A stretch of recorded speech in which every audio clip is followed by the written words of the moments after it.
Our next speaker is a best-selling author, an award-winning pediatric physician, and the founder of a nonprofit to fight childhood obesity. Please help me welcome to the stage Dr. Katrina Nguyen.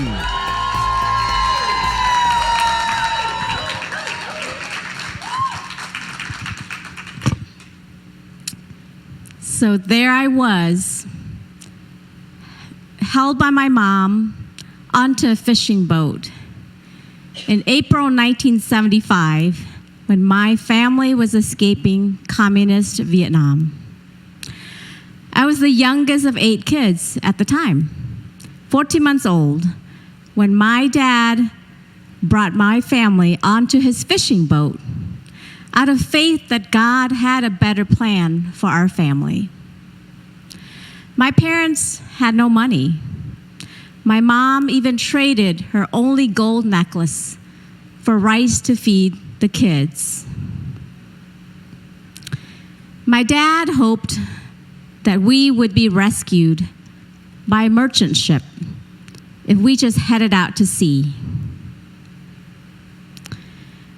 Eventually, we were rescued by a humanitarian ship, and we were flown to a military base in Guam, our first settlement in America, the land of opportunity.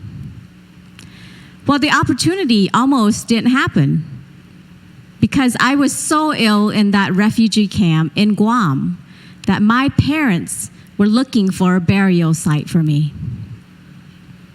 Before I was 2, I had to have life-saving surgery in that refugee camp in Guam. And to this day, I have no idea what was done. I have no medical records of what happened.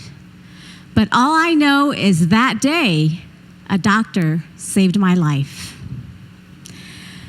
Growing up as a refugee in America and hearing stories like this about me and my family, I knew that I had to be part of a new generation. In fact, I was the first generation in my family to attend college, even though my mom never learned how to read or write, even in her own language. So in college, I decided I'm going to study biology because through high school and junior high, many of my mentors told me, you have a gift and a passion for science. So I had a direction, not from people in my family who had no formal education, but because of mentors outside of the home that led me to science. So I focused on biology in college, but I still didn't know, what do I do with my life with this biology degree? So I started to find myself through volunteerism. One summer, I volunteered in the pharmacy. It was boring. To me, it was boring, but you know, I learned many skills. But halfway through college, I felt God speak to me. And so I changed course. And I volunteered in the emergency room just for 6 months because it was chaotic. Then I switched gears and volunteered in the NICU, the intensive care for tiny babies. For 2.5 years, 4 hours each Saturday, I learned how to feed and hold babies in the NICU with the help of the nurses. And I'll never forget, one Saturday, as I'm holding and feeding this tiny baby, I looked down at this baby and I realized this baby was me in that refugee camp in Guam. This baby is alive today because some doctor dedicated himself or herself to studying medicine to the best of their ability. Some doctor did that for me in Guam. And to this day, I still have no idea who it is and what was done. So after that moment in the NICU with that baby that I was feeding and holding, I believed and I had faith that I'm supposed to help children. And the only way that I saw myself doing that was to become a doctor and be that doctor to save a baby just like I was saved in the refugee camp. So I went and studied for the MCAT. It's the test, the gateway to medical school. I studied, I prepared to the best of my ability, and I applied to medical school. I was told I'm not good enough. But I still believed in that moment that I was supposed to be a doctor. That's God's will for me, and I'm supposed to help children. So I went back, I studied for the MCATs again, and applied to U.S. medical schools. But again and again, I was rejection, over and over and over. I was told I am not good enough to be a doctor. I remember talking to God and saying, God, if this is what I'm meant to do, why can't I do it? And in that moment, I still had faith that I'm supposed to keep working towards that mission to become a doctor. And I still remember standing outside my research lab at UC Irvine Medical School, looking, and all of a sudden, I see something. I see something I've never seen before. It was this ad for a school of medicine that was different from any other school I'd read about. It was AUC School of Medicine, a school that cared more about your life journey, your personal story, your grades, your volunteer experience, and why you wanted to go to medical school. Not just a test like the MCAT. So what did I do? I applied to AUC School of Medicine, and 4 years later, I graduated medical school.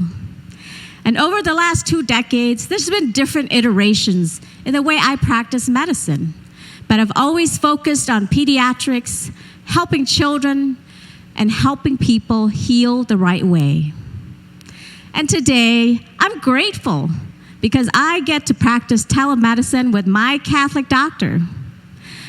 I get to teach at the University of Illinois College of Medicine in Rockford. I founded a nonprofit for children to help reverse the childhood obesity epidemic in America. And since 2020, I've been traveling to help as a pediatric GI doctor anywhere I'm needed in the US. And today, I'd like to share with you 3 tips on ways to find joy through generosity when you're not rich. Why does generosity matter? As a refugee child, I've been grateful for all the opportunities given to me here in the US. And my gratefulness has translated to being more generous. And over the last 2 decades of practicing medicine, one thing I've found to be true: gratitude breeds generosity. Generosity breeds joy, and joy is the key to wellness. And therefore, if you are seeking joy and wellness, you need to learn how to be generous.